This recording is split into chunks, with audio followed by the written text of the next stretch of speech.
welcome Trinidad and Tobago to our News 4 report, a product of the Government Information Services Limited and the Ministry of Communications. I am Nikolai Edwards. Let's take a look at the headlines.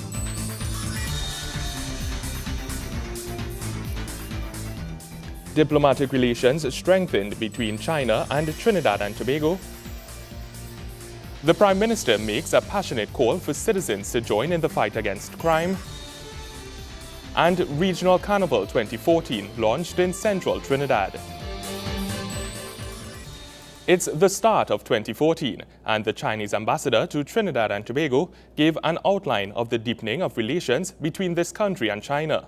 He was speaking during a press conference held at the Chinese Embassy in St. Clair. His Excellency Wang Xingyan, Ambassador of the People's Republic of China to the Republic of Trinidad and Tobago, held a year-in-review press conference, which he outlined the established and ever-deepening ties between this country and China through diplomatic and bilateral relations. In June 2013, President Xi Jinping's visit to Trinidad and Tobago was a milestone in diplomacy, as it was the first visit from the head of Chinese government to Trinidad and Tobago and an English-speaking country in the Caribbean area. However, as a new year starts, this deepening of relations will continue forward as a number of activities engaging both nations will roll out. His Excellency outlined some of the measures via his translator. 政治关系就是习近平主席在去年上半年对特多进行了历史性的第一次访问。 And the political relations, we witnessed the President Xi Jinping visited Trinidad and Tobago last June as a historical visit to Trinidad and Tobago. It's lifted their bilateral relations comprehensively, including political area and economy, and tourism and people-to-people communications, and also security. It's expected that Prime Minister Kamala Persad-Bissessar will visit the People's Republic of China early this year, while she was carded to visit in November 2013 following President Xi's travel to TNT in June last year. Another arm established as part of deepening relations between both nations is seen in the establishment of the Second Confucius Institute of the English. While 2014 also marks the 40th anniversary of diplomatic relations between China and Trinidad and Tobago, a series of celebrations will be held in both countries, which include a Chinese disabled art troupe visiting Trinidad and Tobago in the near future. There will be a series of celebrations for the 40th anniversary of our diplomatic relations, and I will tell you one of them will be on 12th and 13th February 2014 in Napa. It's very beautiful performances. It will begin this year's China and Trinidad and Tobago's cultural exchanges. In the past year, the Chinese president and premier visited 22 countries on 4 continents, including Asia, Europe, Africa, and America, and met with more than 300 foreign political leaders. China has reached nearly 800 cooperative agreements with those countries. Kimberam Calawan, News 4. Citizens must join their hands in the fight against crime. This from Prime Minister the Honourable Kamala Persad-Bissessar as she reaffirmed her government's position on the issue of crime. Prime Minister the Honourable Kamala Persad-Bissessar has made a passionate call for citizens to collectively join in the fight against crime in Trinidad and Tobago. The Honourable Prime Minister was speaking at the handover ceremony of the San Fernando Teaching Hospital on Thursday. She said her government has placed special focus on eradicating crime in this country, as citizens cannot enjoy the development that is taking place all around if they are not alive. Crime and the fight against crime remains a #1 priority for my government and for all of us. I made a comment Tuesday, it was after I met with the National Security Council and so on. And I want to make this call again here today. We are in this together. As a government alone, no single government, no single person, no single group, no single individual, we can combat this scourge of crime that we're witnessing in our nation today. And so I ask you to partner with us. We are in it together. It will take every single one of us to fight the criminals in our land. In the last few months, The government has taken several important steps in combating crime, which include the launch of the Rapid Response Unit, the Highway Patrol Unit, the appointment of Captain Gary Griffith to head the Ministry of National Security, the hosting of a special conference entitled A Country to Defend, and the retaining of the services of New York's former police commissioner, Bill Bratton. We launched a rapid response unit on Tuesday of this week. And I said, if you see suspicious activity, call 999 or 911. If you're a victim of crime, you call 999 or 911. If you see something happening next door, call 999 or 911. It is the only way. If every one of us put our hands together, put our hearts together, we can win the war against crime. So today I put out my hands to you and ask you, let us join hands together to fight the number one enemy of our country, which is crime. Prime Minister Prasad Visesa says the country is experiencing growth in every other sector, but crime continues to remain a national issue. More news after the break. Stay with us.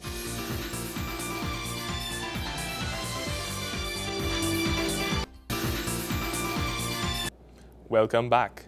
Minister of Planning and Sustainable Development, Senator the Honorable Dr. Buhindranath Tiwari, is urging the private sector to get more involved in making investments. He makes the call as his ministry hosts a consultation on the development of a growth pool in central Trinidad. A growth pool is an area in a country in which persons and private entities are encouraged to invest in the hope that it leads to economic growth and development in that area. One such area being targeted by the government is central Trinidad. Speaking at a recent consultation forum, Minister Tiwari says it is important that the private sector becomes involved in making investments as governments are being stretched to their financial limits. If you look around the Caribbean, what you are going to see is a lot of countries and economies in difficulty. And the brunt of that difficulty is that governments are overstretched. They are overborrowed. They cannot meet their recurrent obligations. They have no money to put into investment.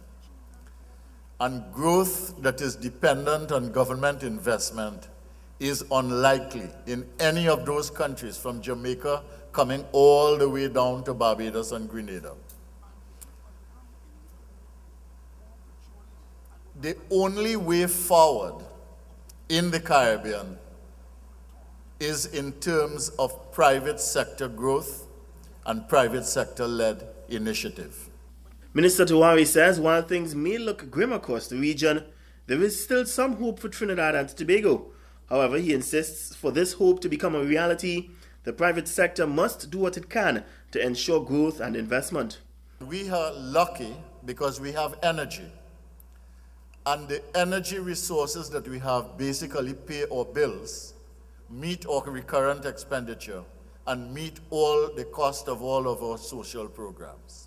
And in Trinidad and Tobago, if we are to take advantage of our good fortune of having an energy base which allows us to be significantly competitive, and if we are to take advantage of the fact that we have moved from recession between 2008 and 2010 into growth now, and likely increased growth during the course of 2014 and 15, then the opportunities must be taken by the private sector.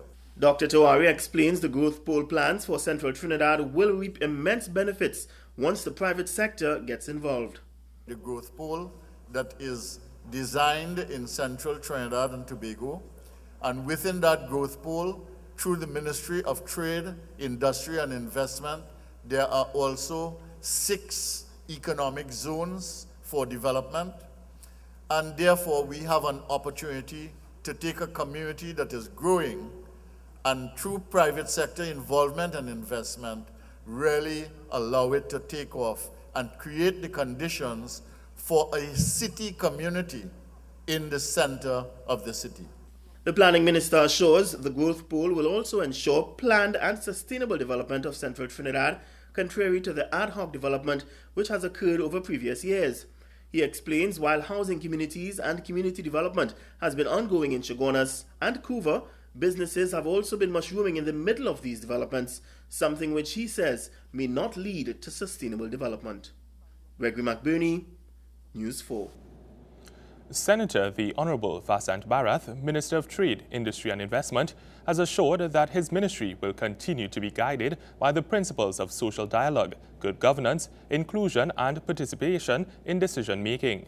He made the declaration during the first meeting of the Social Dialogue Task Force held at the Hyatt Regency Hotel in Port of Spain. We at the Ministry of Trade, Industry and Investment and through our trade-related institutions take the issue of consultation very seriously, as we aim to represent the views of many.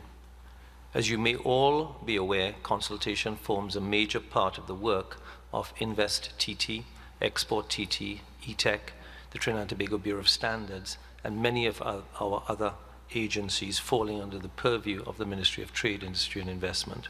Minister Barrett, in explaining the mandate of Invest TT, said it was envisaged through this structure pattern of seeking out the views of stakeholders, a national identity would be developed.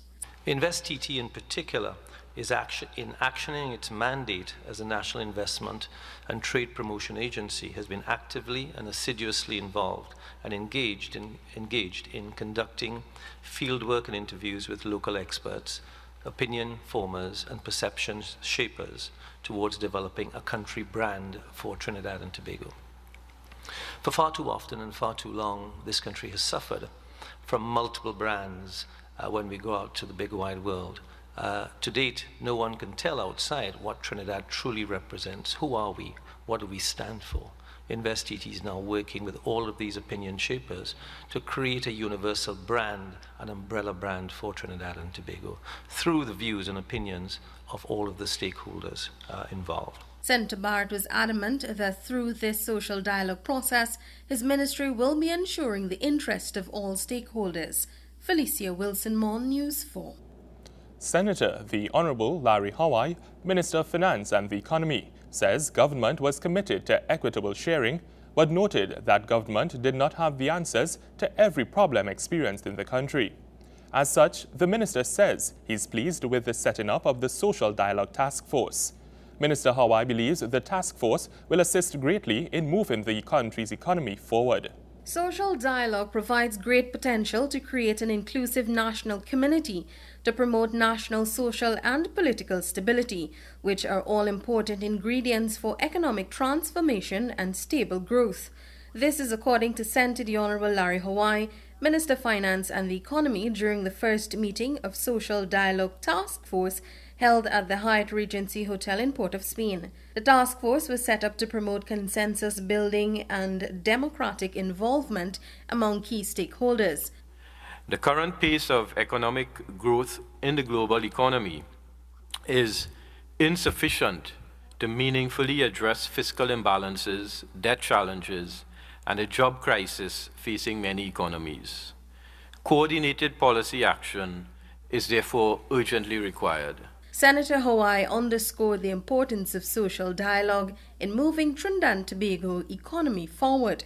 Government cannot and will not have all the policy solutions and relies heavily on the cooperation and inputs of management, employers' organizations, trade unions, and other vital stakeholder groups. Social dialogue, therefore, enables synergistic action to move our economy forward, so that the interaction of multiple elements in the system can produce an effect greater than the sum of their individual parts. The Honourable Minister challenged task force members to improve the tripartite social dialogue and ensure comprehensive participation. Felicia Wilson-Mon, News 4. Sport is after the break. Stay with us.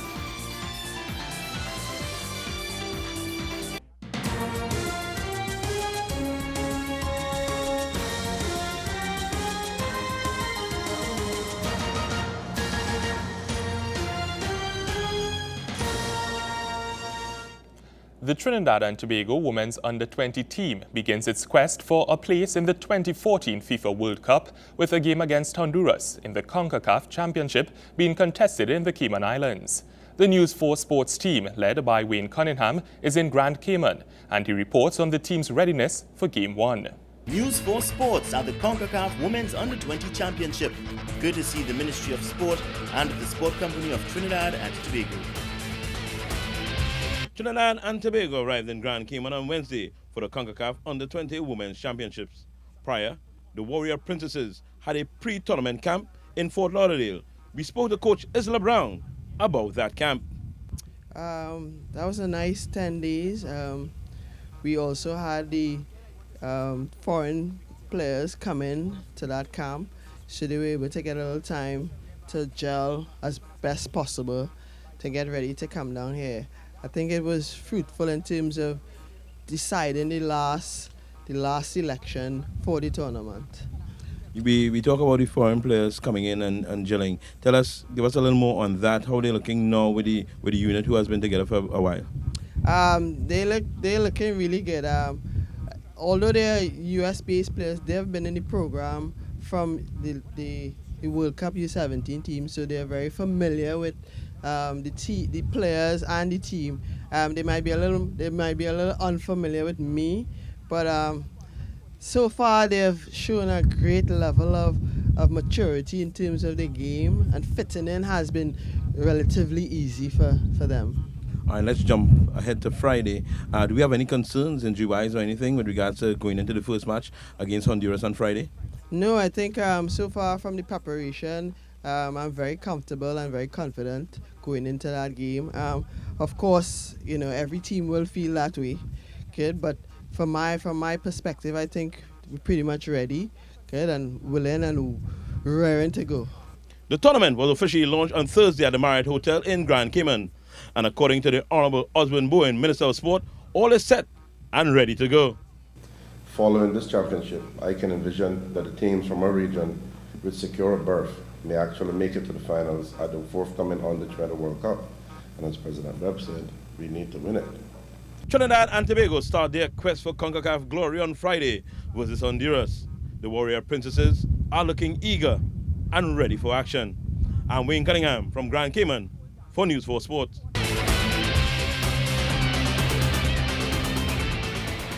More news after the break. Stay with us.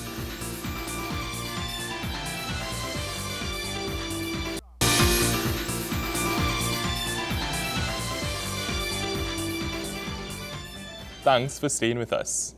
The new year brings new things. This seems to be the case with the on-the-job training program. Since the start of the year, the Ministry of Tertiary Education and Skills Training has already opened a new OJT program headquarters in Chaguanas. Line Minister Senator the Honorable Fazal Karim also announced a recommendation that trainees receive an increase in allowance. Senator the Honorable Fazal Karim, Minister of Tertiary Education and Skills Training, in announcing plans to allocate $1 million to support on-the-job trainees in academic research and business planning for entrepreneurial activities, stated that he has also recommended an increase in the stipend paid to trainees working within the government program. The minister says he has taken a note before Cabinet in this regard. He made the announcement at the official opening of the new OJT program headquarters in Chaguanas on New Year's Day. I want to also tell you I have taken a note to the Cabinet, and the Honorable Prime Minister, of course, will adjudicate on it very shortly, I imagine, favorably, that we are going to propose an increase in the stipends of the OJT trainees. Right now, at level 1, they get 2,000. At level 2, level 1 meaning CSEC, if you graduate there. Level 2, CAPE, A-levels, and vocational qualifications, 3,000. If you're a graduate, 5,000. If you have a postgraduate, 6,000. And we propose to increase that. Permanent Secretary has already forwarded the note to Cabinet, and it's under consideration. And as soon as it is announced, we'll start paying the increased dues to our graduates. I want to tell you that we are aware of the constraints in terms of distance and travel. And I want to tell you that we have had less complaints in this year, 2013, than any year before about late payments to the OJT program. Stating that about 70,000 nationals have passed through the OJT program thus far, Minister Karim said this was responsible for reducing the country's unemployment rate. Young and jobless, BBC. And they're telling you about the Eurozone, and they're telling you about 20% unemployment in Spain and 40% in Greece. We in Trinidad and Tobago can boast that we have single-digit unemployment, and particularly because of the success of the on-the-job training program. A lot of our young people are employed. The Honourable Minister also spoke of projects his ministry will be rolling out in the first quarter of 2014. We start construction of Costat's main campus on 30 acres of land. That will happen in this first quarter. When you go eastward, you will see north of the Diwali Nagar, we have 15 acres of land. The chairman, and you are the witness, like when we go in a wedding. You have heard, he said, and I confirm that on the 1st of March, we start construction of the ministry's headquarters north of the Diwali Nagar. And I want to tell you that I'm going to be in that office in December 2014. Felicia Wilson-Mon, News 4.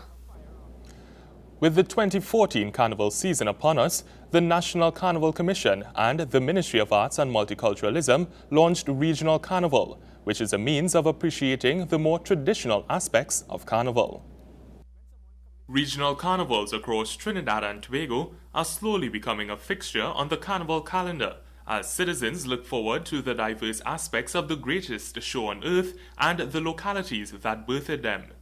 On Saturday, the National Carnival Commission launched Regional Carnival, which encourages the preservation and further development of carnival activities in a number of communities. The theme of this year's festival is Many People, One Carnival. The 2014 launch took place at the Edinburgh 500 grounds, Shogunas, with a lot to offer those who came out to patronize. Regional Carnival is very important to us, very, very important. We believe that the heart of the mass is in the regional and in the traditional characters. And that is why we have over 53 regional carnivals. That is why the NCC, the Ministry of Arts and Multiculturalism, through the NCC, have increased funding for traditional and regional carnival. That is why we continue to move regional carnivals throughout the Trinidad and Tobago so that people can participate and experience. The Honourable Minister believes these festivals will go a long way in promoting local tourism and will bring numerous benefits to several communities. This too was echoed by the chairman of the National Carnival Commission. There are 53 regions throughout Trinidad and Tobago, and it's important that we highlight the regional carnivals because, of course, Carnival is not only mass in Port of Spain on Carnival Monday and Tuesday. People are asking, well, why? What is the significance of having our regional launch in Shogunas?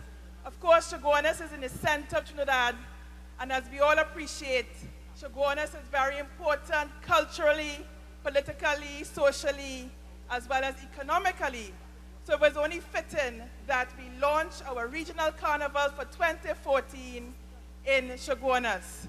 Also attending the launch was Member of Parliament for Caroni Central and Minister of the People and Social Development, Dr. the Honourable Glen Ramadar Singh. Minister Ramadar Singh noted the significance of hosting the event in his constituency.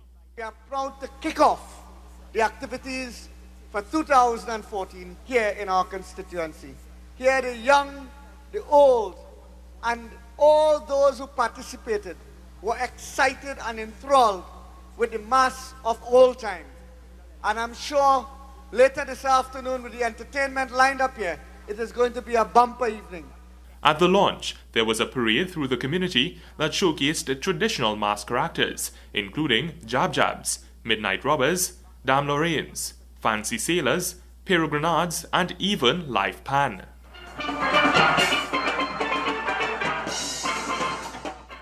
With the support of the government and the NCC, Minister Ramadar Singh believes the festival can only get better. And that's how we wrap up this edition of our News 4 report, a product of the Government Information Services and the Ministry of Communications. I am Nikolai Edwards. Thank you for joining us.